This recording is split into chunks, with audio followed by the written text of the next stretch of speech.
Welcome to this broadcast. My name is Fabian Scheidler. On September 26, 2022, the Nord Stream natural gas pipeline from Russia to Germany was largely destroyed by several explosions in the Baltic Sea. Now, the world-renowned investigative journalist Seymour Hersh has published a detailed article based on an anonymous source claiming that the US government was responsible for the attack held by Norwegian forces. He will join us in a minute.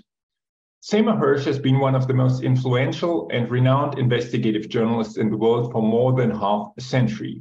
In 1970, he received the Pulitzer Prize for exposing the US war crimes in the village of My Lai in Vietnam, which caused a major international outcry.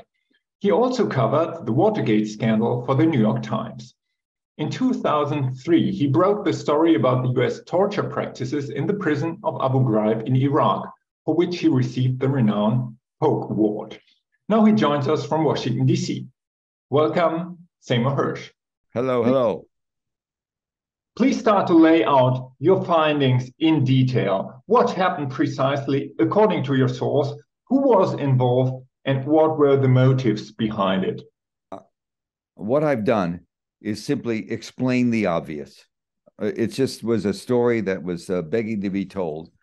In late September of 2022, 8 bombs were supposed to go off. 6 went off under the water in near Bornholm Island in the Baltic Sea, in an area where rather shallow area, and where there had and they destroyed 3 of the 4 major pipelines, the Nord Stream 1 and 2, feeding gas for many years at great low discounts.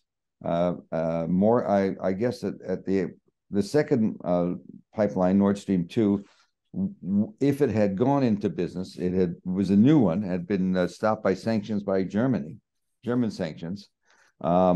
And it had been shut down, but there was enough fuel to sustain not only cheap natural gas, enough so that Germany could even resell part of it and make profit. It was just a great source of low-cost fuel and very reliable. And it disappeared. And the question was, why, who?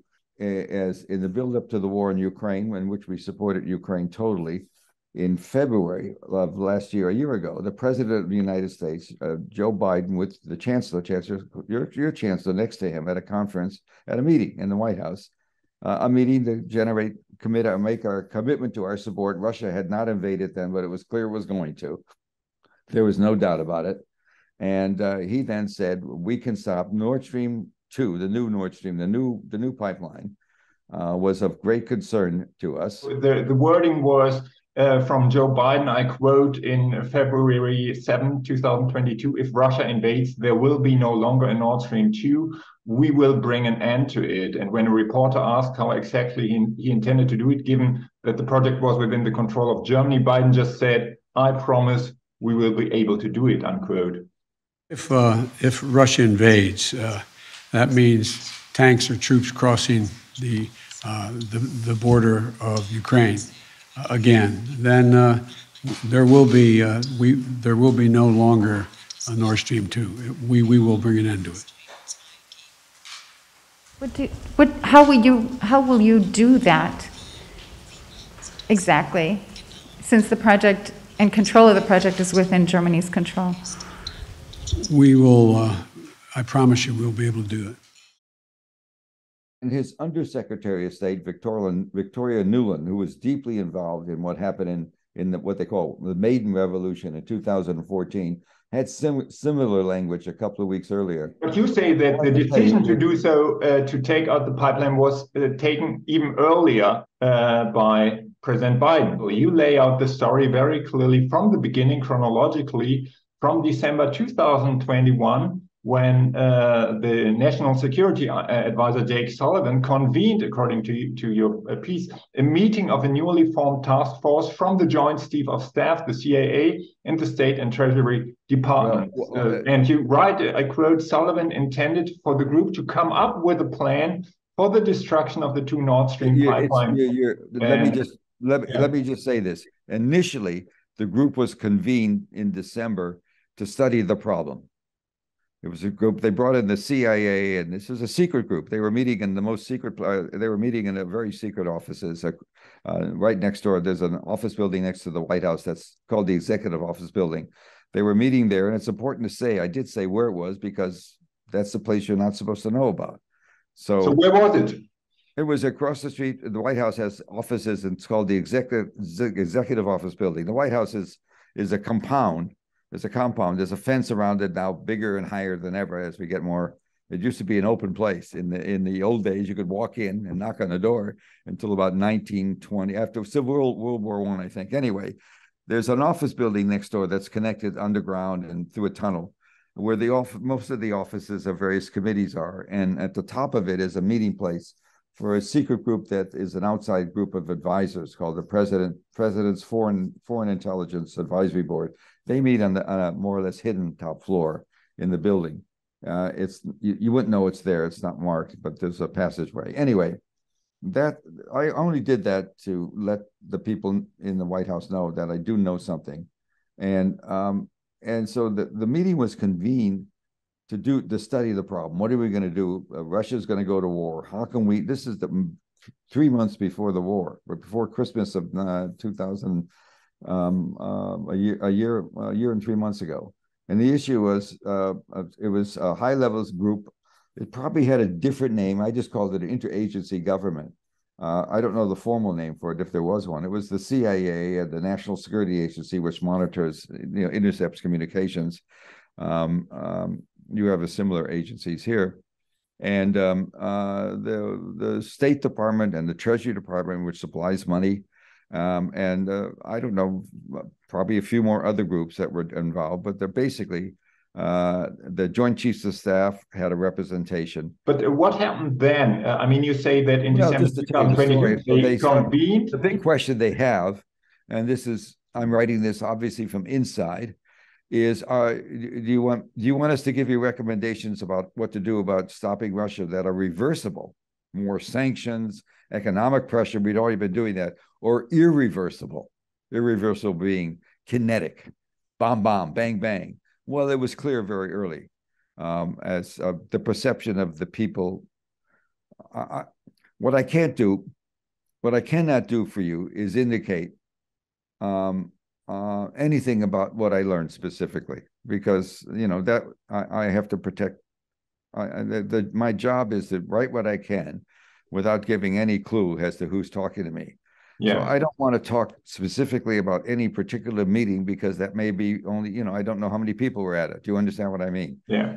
But so you wrote in your article, you wrote in early 2022, the CIA working group reported back to Sullivan's interagency group, and they said, quote, "We have a way to blow up the pipelines," unquote.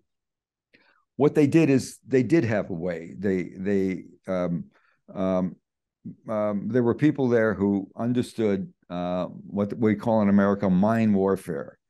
In the United States Navy, there is a command. There's a command for being in Navy Air Force, Navy SEALs, the SEALs that you read so much about.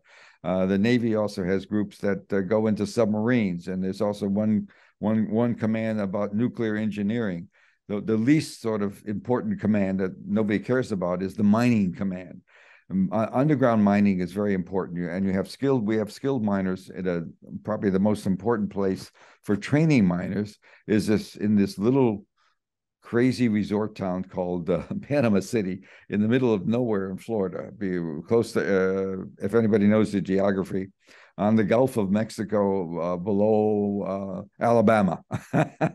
It's not where you want to spend your career, but we train very good people there, and we use them. Miners are very important. You get clogged entries into ports. They can blow up things in the way. They're still in many places in the world, particularly in the Baltic Sea. And miners can clear paths. They can also, I'm here to tell you, blow up, if we don't like a certain country's underwater pipelines for oil, we can blow them up too. It's not always good things they do, but they're very secretive. That group, it was clear, could could blow up the pipelines.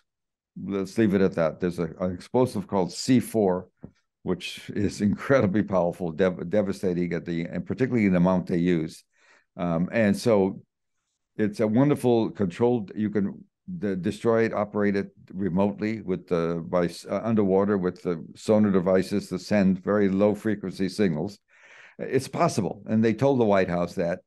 I would say by early January, because 2 or 3 weeks later, the Undersecretary of State, who's very hawkish, Victoria Nuland, said what she said. We can do it, she said, and I think it was January 20th. And then the president, with your chancellor there, said on February 7th, we can do it, and he said it again.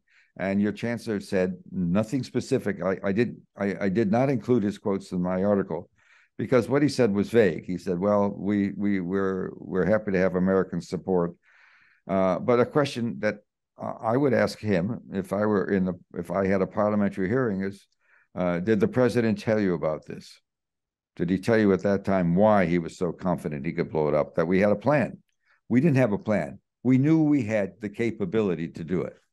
And so then a group was set up. And Norway, which role did Norway then play in the operation? Well, they're great seamen, and they have underground energy. They're also very anxious to increase the amount of natural gas they would get to sell to Western Union and Germany, and they have done that. They've increased their it was an economic. Why not join with us? They had a residual dislike of Russia. They shared a border. They were a long time since World War II. In your article, you write that the Secret Service and the Navy of Norway were involved, and you say that Sweden and Denmark were sort of briefed but not told everything. Let's put it this way. The way it was put to me is that if you didn't tell them, you didn't need to tell them. In other words, you were doing what you were doing, and they knew what you were doing, and they understood what was going on, but maybe nobody ever said yes. It was left. I worked on that issue very much with the people I was talking to. And anyway, the bottom line is to do this mission, the Norwegians had to find the right place.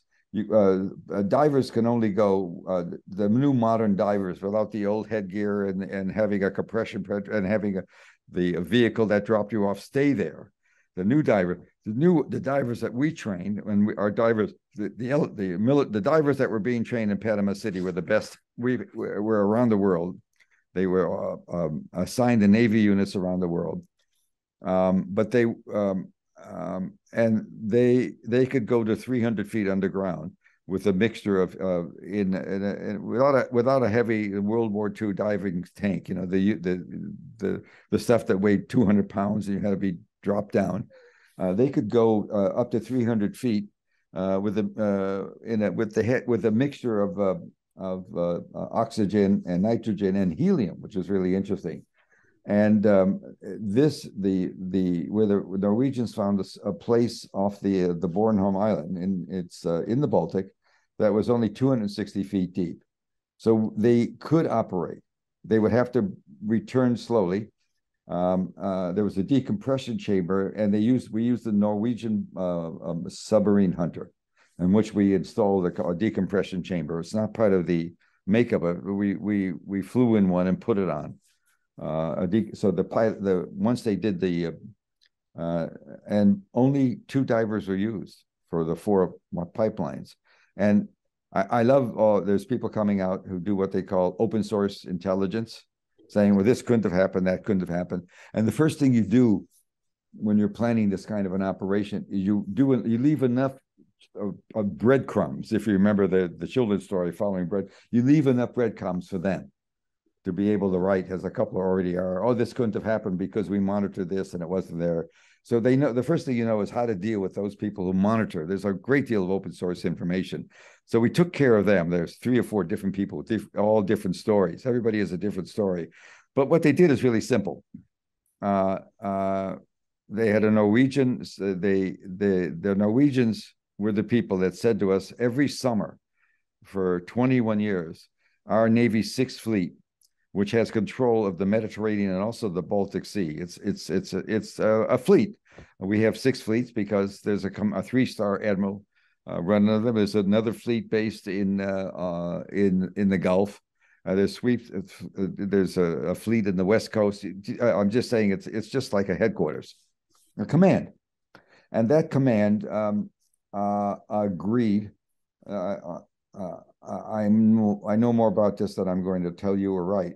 They agreed that in the next summer, the exercise they would have every summer, there was an exercise for NATO navies, the NATO navies up in that part of the world, up in the northern Europe, in the Baltic, and we'd bring a Navy carrier or large ships around, and we'd make port calls, and it was a very open thing. The Russians certainly knew about it. We did publicity, and in this one, for the first time in the history, the mining command, which was the bottom of the pecking order in the Navy. When you went to the Navy Academy, you had to beg somebody officer to go serve in the mining command. It's not very glamorous. They're undersea and nobody cares about them. And the miners are all a small insular community. And we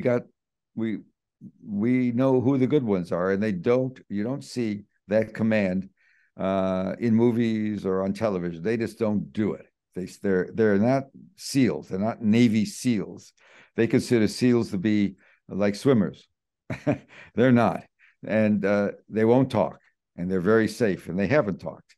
And I'm sure they don't like what I've written about Panama City. I began my article by describing their headquarters there in this rinky-dinky town that's people go there to go fishing. Anyway. It had 11,000 people till about a decade ago when the tourist industry grew. It was just a small town, nothing, where this big operation was. Great cover, if you will. Anyway, as I described, at the particular day, we somehow, for the first time in its history, the Baltic Sea NATO operation had a new program. It was going to have a exercise in dropping mines and finding mines. So for 10 or 12 days, 8 or 10 nations sent out mining teams, and one group would drop the mine and another mining group from their country would go hunt and blow it up. So you had a period where there's things blowing up. And in that time, the Norwegian minesweeper that didn't look like it could recover deep sea divers, because that was not equipped with the right take, a decompression chamber, but they had put one on it. They built one on it, and they came and dropped off the miners and the divers, and the 2 pipelines, as you know, run about a mile apart. They're under the dirt a little bit, but they're not hard to get to. And they had practiced this, and they were very good at blowing up things. And it didn't take more than a few hours to plant the bombs. So this was in June 2022. Yes, it would have been late May and June. I think they did it around 10 days into June, at the end of but at the last minute, the White House got nervous. But the president at the last moment said, I'm afraid of doing it. If we do it in the timer, you need to give, in this case, they had a 48-hour timer. You need to do that so the divers can get away. You can't have it explode in 15 minutes if you're going to have divers 90 feet above decompressing. But he changed his mind, and he gave them the order that he wanted the right to bomb anytime, to set the bombs off anytime remotely. You do it with actually a Raytheon builds it. It's just a regular sonar. You fly over and you drop a sonar down with that low frequency. It sends a signal. The signal's like, I don't know if you play games when knocking in the doors.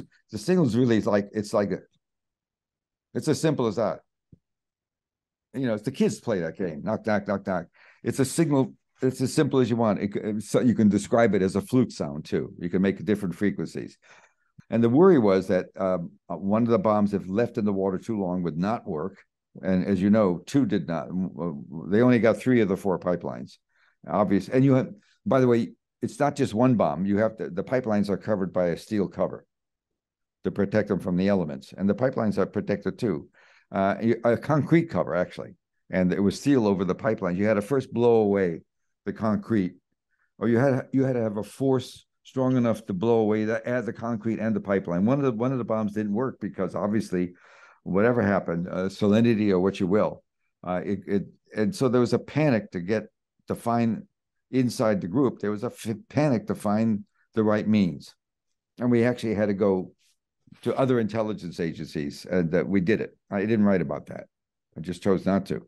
And so what happened then? I mean, they placed they placed it. They found a way. They decided, but Joe Biden decided not to blow them up then. But it was going to be in early June, 5 months into the war. But then, what happened is in September he decided to do it, and I will tell you. They had a remote control. I'll tell you something I think I can tell you. I'm just thinking about the people in the operational people, the people who do kinetic things for the United States. They do what the president says, and they thought this was a weapon that he could have to use in negotiation. And at some point, once the Russians went in, and even when they were done, as I write about very carefully, this became increasingly odious to the people who did it. I mean, these are people well trained in the highest level are secret intelligence agencies. They turned on the project. They thought this was an insane thing to do. And the day, or within a week or 3 or 4 days after the bombing, after they did what they were ordered to do, albeit with great anger and hostility, obviously reflected the fact that I'm learning so much about it. I'm learning details that I don't quite know how my old newspaper, the New York Times, how much longer they can pretend the story doesn't exist, because it's just irrational to do so. And I'll tell you something else my colleagues in the press corps haven't figured out, because this doesn't involve people that have secrets. The people in America and Europe who build pipelines know what happened. I'm telling you something important. The people who own companies that build pipelines know the story. I didn't get the story from them, but I learned quickly they know. I've even learned, it doesn't matter. I'm just telling you something.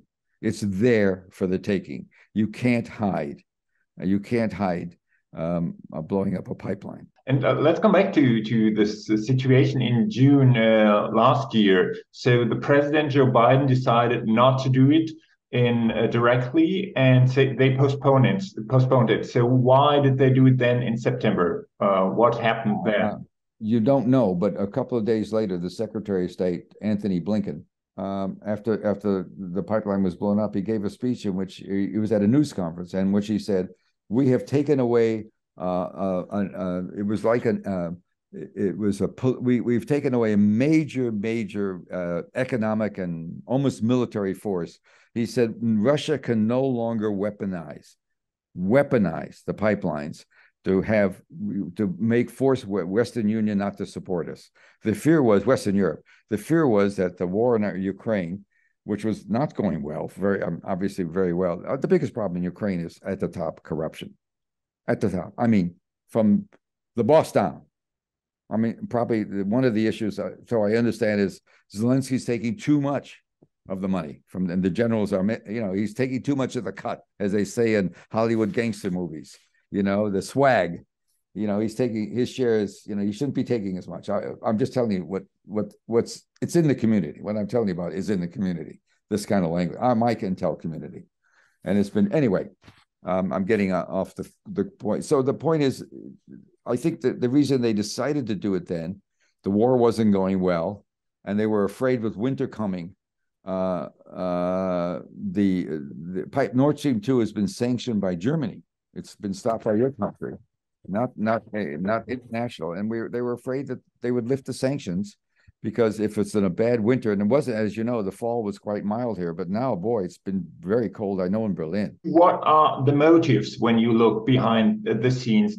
I mean, the US government was opposed to the pipeline for many reasons. Some say they were opposed to it to weaken Russia, to weaken the ties between Russia and Western Europe, Germany especially, but also maybe to weaken the German economy, which after all is also a competitor to the US economy. I mean, with the high gas prices now, enterprises have started to move to the US. So what's your sense of the motives of the US government if they blew up the pipeline? My sense is I don't think they thought through. I know this sounds, when I talk about Blinken, and Nod, I don't think they're deep thinkers. I don't think they have people around them that are bright. I think that's it doesn't matter what I think. Okay, let's just forget about what I think, because what I hear secondhand,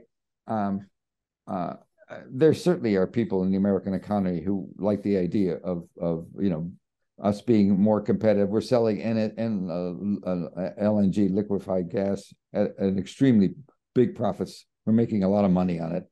If China had not had the COVID problems, the price of gas would even be higher, because China's now been able to sell some of its supplies to us. And I'm sure there was some people thinking, boy, this is going to be a long-time boost for the American economy. But in that White House, I think the obsession was always re-election. and war is winning a war. They wanted to win the war. They wanted to get a victory. They want Ukraine somehow magically. There could be some people that think maybe it'll be better for our economy if the German economy is weak, but that's crazy thinking. I think basically the whole thing was designed. We've bit deep into something that's not going to work, and the war is not going to end up. This war is not going to turn out well for this government. How do you think this war could end? It doesn't matter what I think. What I know is there's no way this war is going to turn out the way we want. And I don't know what we're going to do as we get farther down the line. It scares me. If he was willing to do this, he was willing to put Western Europe, keeping people in Western, this is what the people who did this mission think. So I gather, so I perceive. Their belief was the president didn't realize what he was doing to the people of Germany and the punishment he was going to give them. This was in the late fall. He was punishing them for a war that wasn't going well. And in the long run, this is going to be very detrimental, not only to his reputation as a president, but politically too, but also it's going to be a stigma for America. And so what you have is a White House that thought they may have a losing card, and Germany and Western Union may stop giving the arms we want. And so, because the Russian weapon is gas, and you had, because you sanction it, your chancellor could turn it on. And that was always a fear. I would be asking a lot of questions of Chancellor. I would ask him, what did he learn in February when he was with the president? I will tell you right now, this is a big secret, and he wasn't supposed to tell anybody about this capability. But he does talk. He says things that he doesn't want to. Your story was sort of reported by Der Spiegel, Süddeutsche Zeitung, and so on, but they sort of dismissed it by attacking your reputation and by saying, well, he is only one anonymous source, and that's not reliable. How could you possibly talk about a source? I've written many stories based on sources, unnamed sources, constantly. Of course, if I named somebody, they'd be fired or worse, jailed. I mean, for absolutely, the law is so strict now. I've never had anybody exposed. And of course, when I say, as I did in this article, a source, period. That's all I say. And over the years, the stories I've written have always been accepted. But, a personal attack is so stupid. It doesn't get to the point. And the point is that, you're not going to like the point. The point is Biden chose to keep you cold this winter. The president of the United States would rather see Germany cold than Germany possibly not support him in the Ukraine. And that, to me, is going to be the devastating thing for this White House. And for me, and I think for the people on the mission and others, was appalling. And I mean, the story is that it can be perceived as an act of war, not only against Russia, but against a NATO partner, isn't it? It's just make it simple. I can tell you my understanding that the people involved,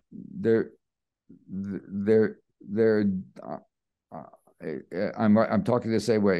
I'm talking from my understanding is that they saw him as choosing to keep you cold for his short-range political goals.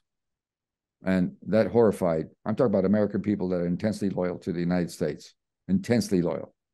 And they understand, in the CIA, it's understood that, you know, the way I put it in the article, they work for the crown. They don't work for the Constitution.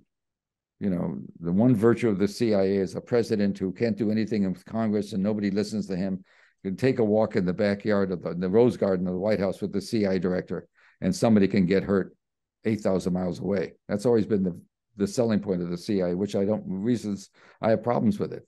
But I can just tell you, even in that community, it's appalling that he chose to keep Europe cold, rather in support of a war that he's not going to win.